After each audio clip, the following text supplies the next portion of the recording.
Ideas sprout from his sentences like shoots from the earth. His narratives branch and take root like an interconnected forest.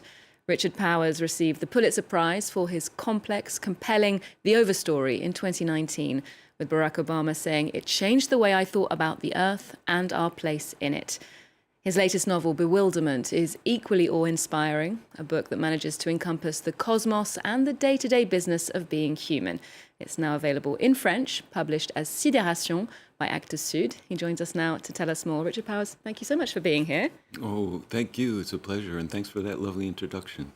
Now, let's start with the word bewilderment, because if we go by its dictionary definition, it means completely confused, lost. There's also this idea of being lured into the wild. So what about you? What was your emotional state when you embarked upon this book? Yes, it does have both a positive connotation in the sense of returning to an originary state. We sometimes even use it to mean astonished, but it has that negative connotation of being disoriented and lost. I think both of those were at work when I wrote the book, and the book itself is a movement between darkness and light. It tells the story of a very intense 9-year-old boy, Robin Byrne, who has lost his mother 2 years before the start of the story, is angry and afraid, suffering from eco-trauma, as so many children are, but he's also determined somehow to reconnect with his mother, to continue her work in animal rights activities, and it follows that boy on a journey of increasing connection with the more than human world, but it also follows a kind of aftermath as his growth beyond his personal self collides with a society which is increasingly catastrophic. As you say, Robin, the young boy, and his father Theo are dealing with grief on a number of levels. And with this father-son dynamic, we have the feeling that there is an older generation responsible for some of that harm to the biosphere, that they have failed their own descendants. At one point, Robin says, "New planet, please, Dad." Now, what did you want to express about that generation gap? I wanted to make in Robin a special and distinctive boy. I think it's only fair to call him neurodivergent. He definitely is unusual in many ways, in his intensity, in his moral zeal. But I also wanted to make him representative of an increasing number of children in the way in which he is terrified about what's happening to the world. I think there's an enormous generational difference in the ways that we're confronting both the climate crisis and the species extinction crisis. Now, speaking of younger people, there is a character who appears briefly in Bewilderment named Inga, who's deeply committed to the environment. Now, she reminded me of a motivated young woman who has been in the headlines a lot, activist Greta Thunberg. The Swedish teenager has been campaigning in the run-up to the COP26 conference. Here's more from her on the inaction of our politicians. She's speaking in Italy. Build back better, blah, blah, blah. Green economy, blah, blah, blah. Net zero by 2050, blah, blah, blah. Net zero by 2050, blah, blah, blah. Net zero, blah, blah, blah. Climate neutral, blah, blah, blah. This is all we hear from our so-called leaders. Words that sound great, but so far has led to no action. Now, in the course of her media appearances, Greta Thunberg has called her autism, Asperger's syndrome, her superpower, saying that it allows her to see more clearly than other people. And as you mentioned, the character Robin is perhaps neurodivergent. But to the reader, I'd say he comes across as the voice of reason. What do you make of the increasing diagnosis of autism in young people and the therapeutic response? Greta Thunberg certainly was an inspiration for me when I was writing this book. And Robin's differences as well come under scrutiny in the book. Theo receives multiple diagnoses for his son, as is often the case for parents who are seeking to understand and treat troubled children. diagnoses of these sorts are becoming increasingly frequent. However, I think we make a mistake when we think about the diversity of human brains, temperaments, behaviors as somehow a liability and something that needs curing or correcting or bringing back to the norm, normalizing. As Thunberg rightly points out, her autism, her own distinctiveness, is what permits her to see and act in a compelling way that is undeniable. And in my book, the question, the initial dramatic tension, which is what is wrong with Robin and how can we best treat him, slowly gets replaced by this question, how do we answer his accusation? And eventually the reader realizes the heart and soul of the book is what is wrong with the normal adults who think that they can simply let this happen. Now, speaking of his condition and his attitudes, Robin, the character, enrolls in a scientific experiment which uses a neurofeedback device. Now, this is a complex neurological process which we can maybe sum up as an empathy machine. It allows feelings to be transmitted or moods to be sort of generated.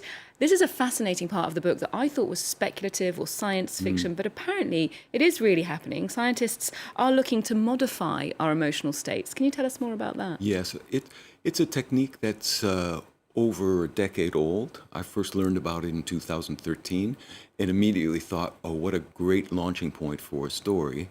To use fMRI and real-time scanning of neural patterns to train one person with feedback to emulate the brain states of another. That becomes Robin's father's therapy of choice for his son, rather than medicating his boy without really knowing what medications would be appropriate. This empathy machine in my novel extends the existing technology's capacities. The reader enters into this speculative fiction state where they ought to be asking themselves, is this for real? Could it happen 2 years from now, 10 years from now? Or is it something that Powers has totally extended beyond the realm of possibility? I wanted to invoke this device as a kind of possible but also transformative element of the world that we live in right now. Now, speaking of scientists, to go back to a previous book of yours, there's a striking moment in the Overstory where you write that scientists solve tangible problems while artists and writers address the messy question of the human spirit. Now, is that how you see your job as a decoder of the human spirit? How do you go about it? Yes, in my novels, I actually like to draw on all kinds of human disciplines and knowledges, and I like to combine thinking and feeling into the same story. But the unique advantage of fiction, this empathetic transference that we just talked about a moment ago, that unique ability is a direct appeal to the viscera, to the affective knowledge of human beings.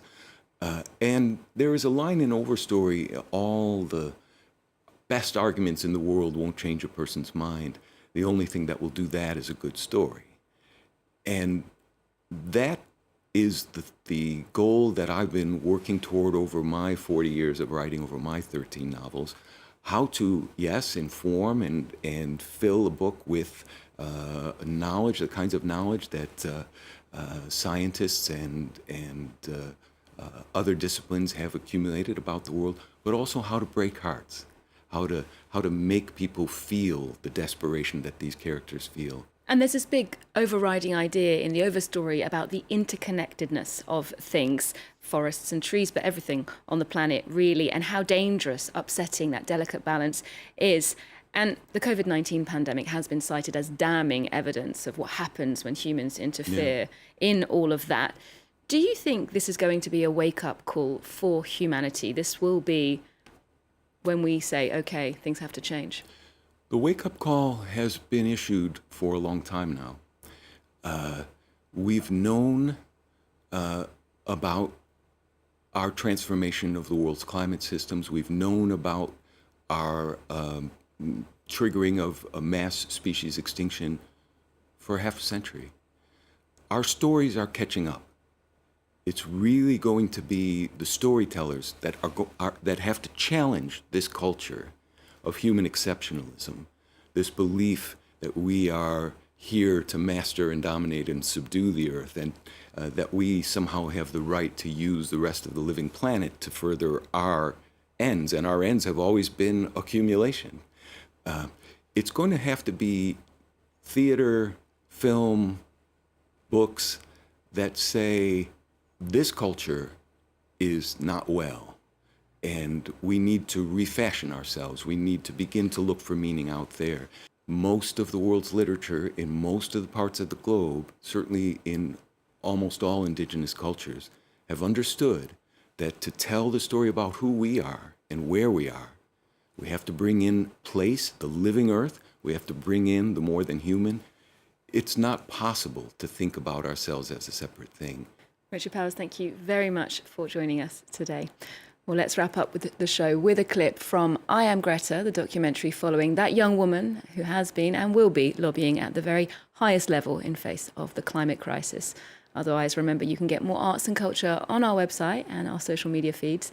There's more news coming up on France 24 just after this. When it came to the climate crisis, we were just like everyone else. We weren't doing enough. I don't care about being popular. I care about climate justice. She felt she had to do something, and she had to do it on her own. Is climate change an issue that children should be concerned about? You suffer of Asperger syndrome. I wouldn't say suffer from, but I have it. When I get interested in a subject, I become laser focused. There's a real movement that's growing. Greta comes up on stage, she speaks, and her words are devastating. My name is Greta Thunberg, and I want you to panic.